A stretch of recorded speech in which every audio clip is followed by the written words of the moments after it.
Welcome to another episode of Treasure Corals. In today's video, I will reveal my biggest secret in coloring up coral, especially Acropora.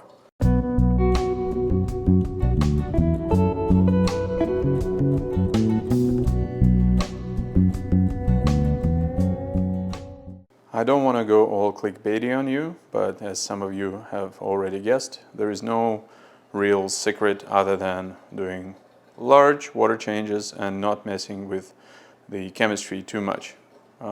As many of you know, there is all these different methods. There is the moonshiners, there is Triton, people do high alk, low alk. Some people believe that you want to go as stable as possible, something that you want to have that swing to have healthy coral.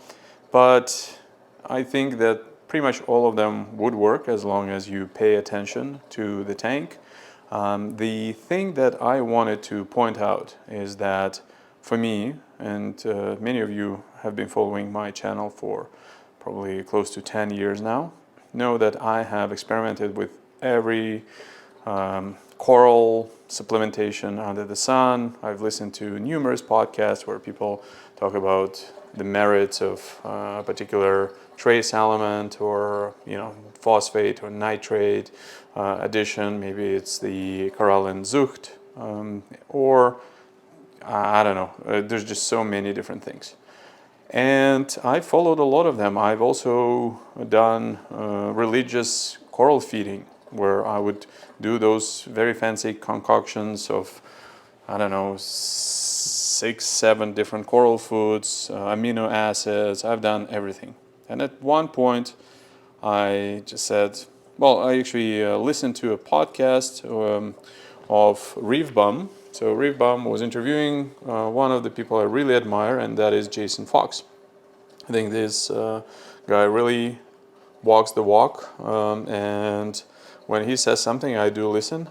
And he just said that he uses reef crystal salt, which is what I use, or well, I'm going to stop using soon, and I'll explain why in a second.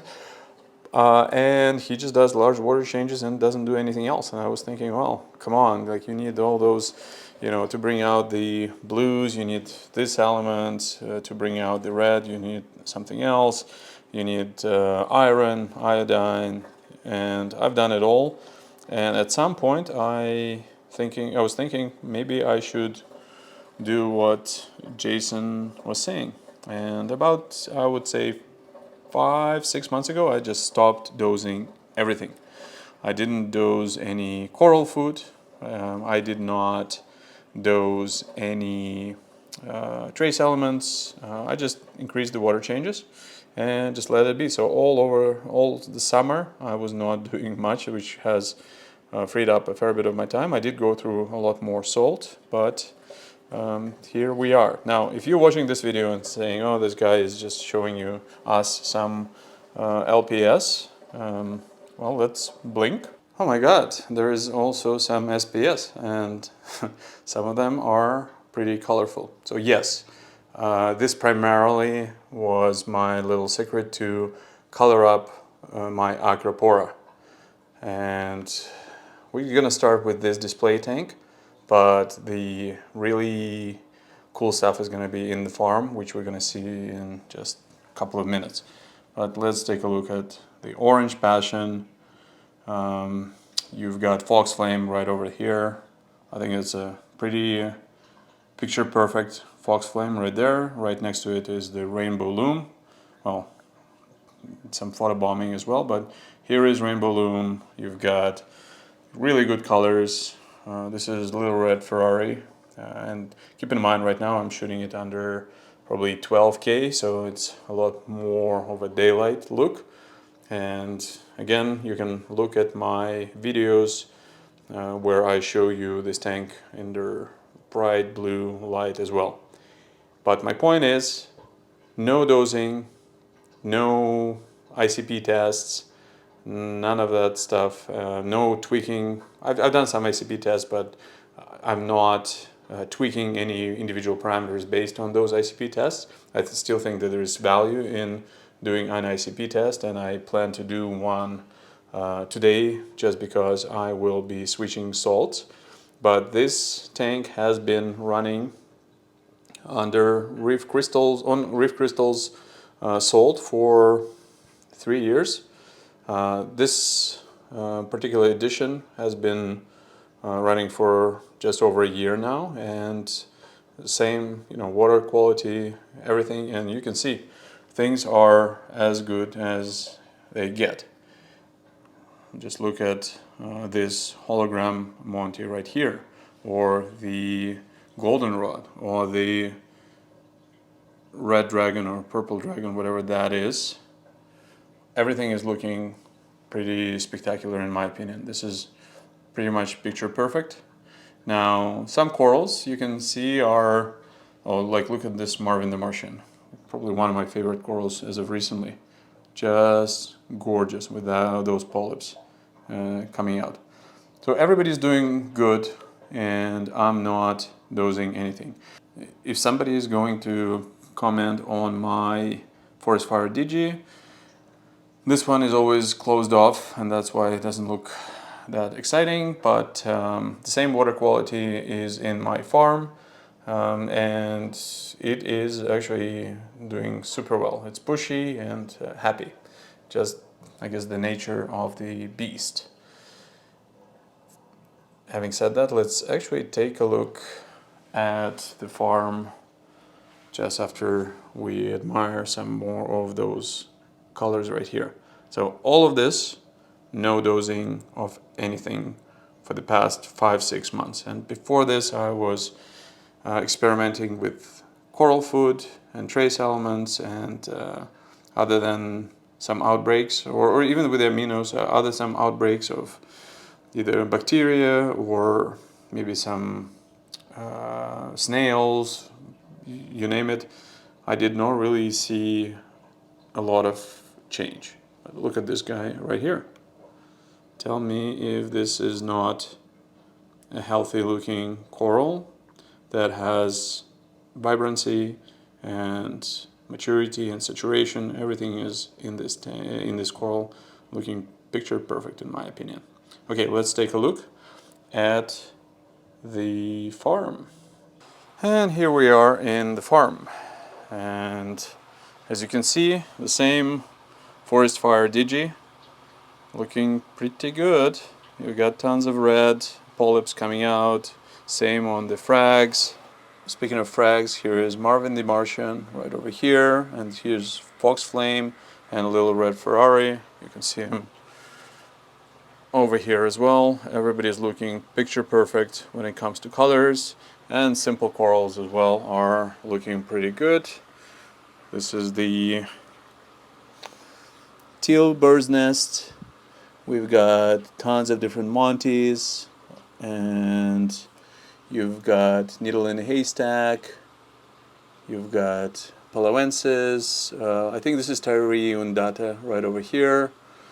Many corals are still growing out, but this is my crown jewel section right over here, and this is the coral that probably excites me the most. This is the Orange Passion, and for many of you that have been following my tank for a while know that this has been with me for probably 8 years now, and it hasn't grown by too much.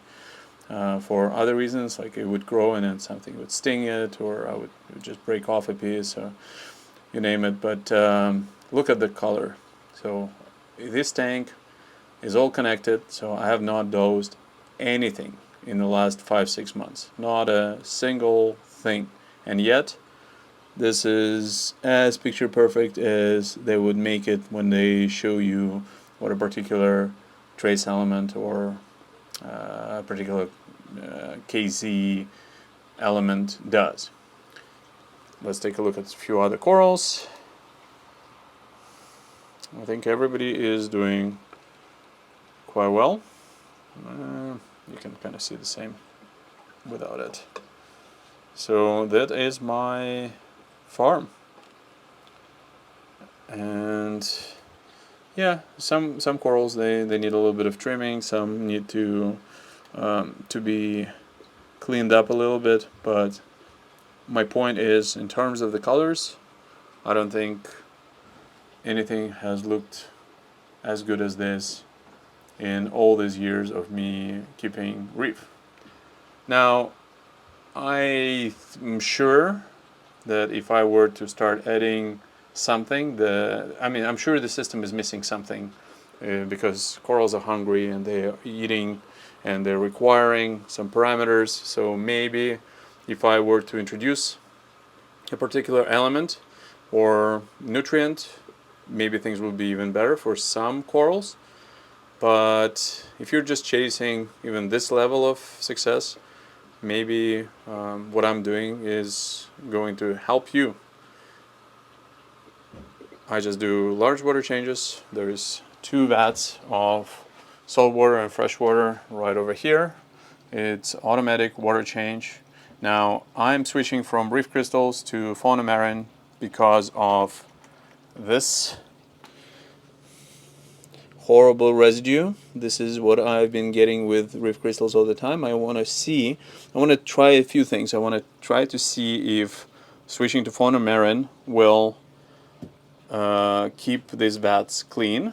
So that's number one. Number two, if there will be any improvements or at least no detriment to the colors in my tank.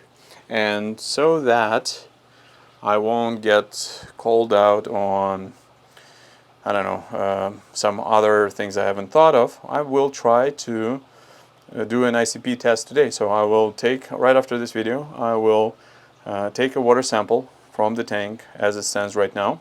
I'll send it over to fauna marin ICP, and once I get it, I will talk about it in the next video, and I will compare it to my tank, say 2 or 3 months down the road, to see what has changed. I will not be adding anything, and I'll just kind of continue with my husbandry as I have so far. That would be my setup as of early December 2023. This is actually some of the corals I am going to be offering to some local reefers. If you are interested, send me a note. If you are in Greater Toronto area, so in Canada, then let me know. And if you are in Canada, reach out. I can probably ship you some corals. I've done this in the past a few times. Every single time things have arrived safely, so maybe I can help from that perspective as well. So here is my tank. This is how things are looking early December 2023, and I'm curious what the rest of you folks think of my unorthodox methods. That sums it up. Let me know what you think in the comments below, and if you haven't done so already, please subscribe.